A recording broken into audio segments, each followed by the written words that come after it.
Hello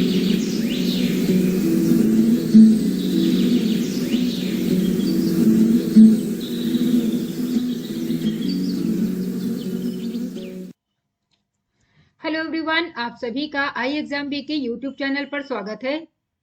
राजभाषा अधिकारी संबंधित कोई भी परीक्षा हो, चाहे वो आईबीपीएस एसओ हो, आरबीआई हो, नाबार्ड हो, सेबी हो या फिर कोई अन्य परीक्षा हो, उन सभी में राजभाषा से संबंधित कुछ प्रश्न पूछे जाते हैं।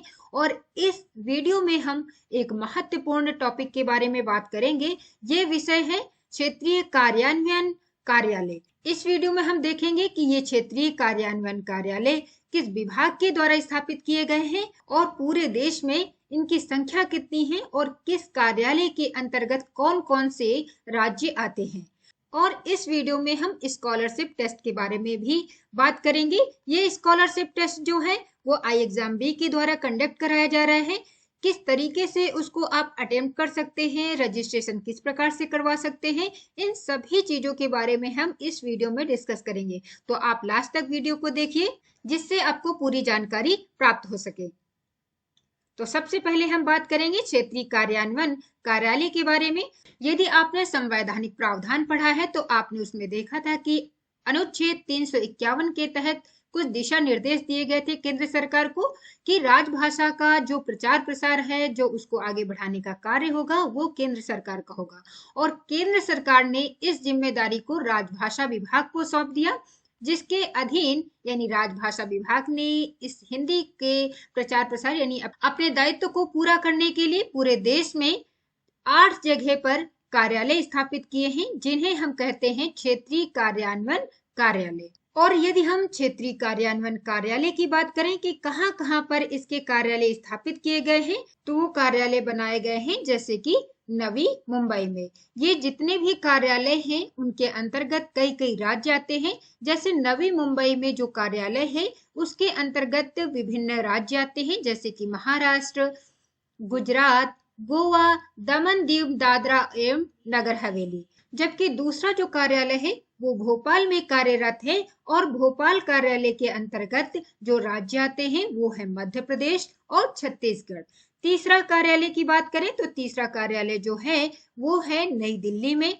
और नई दिल्ली जो कार्यालय है उसके अंतर्गत बहुत सारे राज्य आते हैं, जैसे कि दिल्ली, पंजाब, हरियाणा, हिमाचल प्रदेश, जम्मू एंड कश्मीर, चंडीगढ़ और राजस्थान।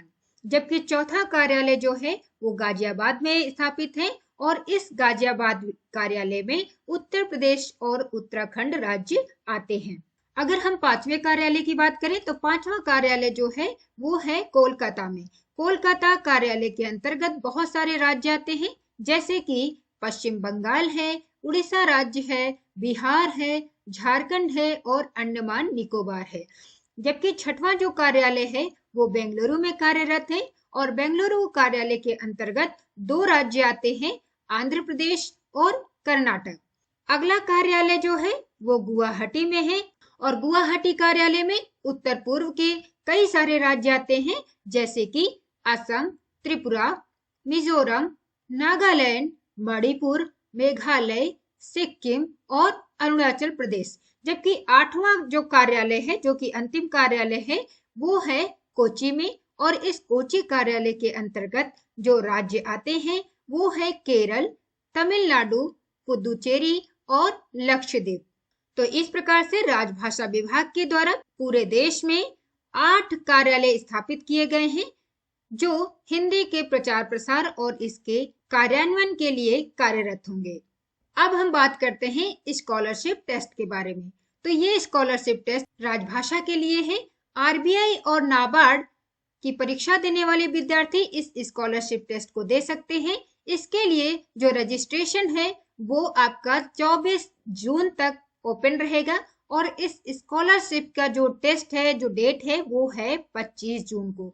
25 जून को आपका ये टेस्ट होगा और इसके रजिस्ट्रेशन की जो डेट है वो 24 जून तक चलेगी।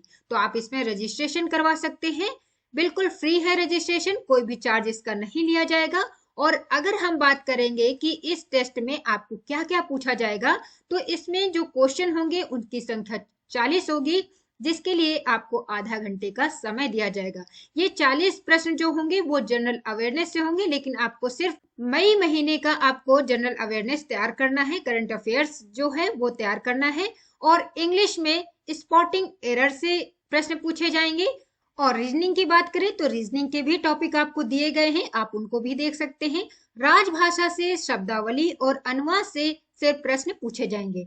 तो आप इसकी तैयारी करके इस टेस्ट को दे सकते हैं और इसमें आपको 100% स्कॉलरशिप भी दिया जा सकता है। ये आपकी मेहनत के ऊपर है कि आपको कितना स्कॉलरशिप मिल रहा है। इसके साथ साथ जो भी पार्टिसिपेंट इसमें होंगे उनके लिए एक्साइटिंग प्राइजेस भी हैं। और यदि आपको इस स्कॉलरशिप टेस्ट के बारे में कुछ भी डाउट है, कोई भी चीज पूछनी है, तो आप इस नंबर पर कांटेक्ट कर सकते हैं या फिर ईमेल लिखकर भी हमें मैसेज दे सकते हैं। साथ में इस स्कॉलरशिप टेस्ट के लिए जो फॉर्म होगा वो आपको इस वीडियो के डिस्क्रिप्शन बॉक्स में दे दिया जाएगा, आप वहां से भी जाकर इसमें रजिस्ट्रेशन करवा सकते हैं।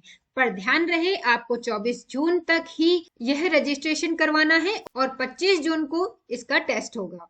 तो ये बहुत ही अच्छा अवसर है, इसमें आप 100% स्कॉलरशिप भी पा सकते हैं। तो इसमें आपको रजिस्ट्रेशन अवश्य करवाना चाहिए और पूरी मेहनत करके आपको इस टेस्ट को देना चाहिए। अगर वीडियो आपको अच्छी लगती है तो आप हमारे चैनल को सब्सक्राइब करें और बेल आइकन भी दबाएं, जिससे आपको सही समय पर सही नोटिफिकेशन मिल सके।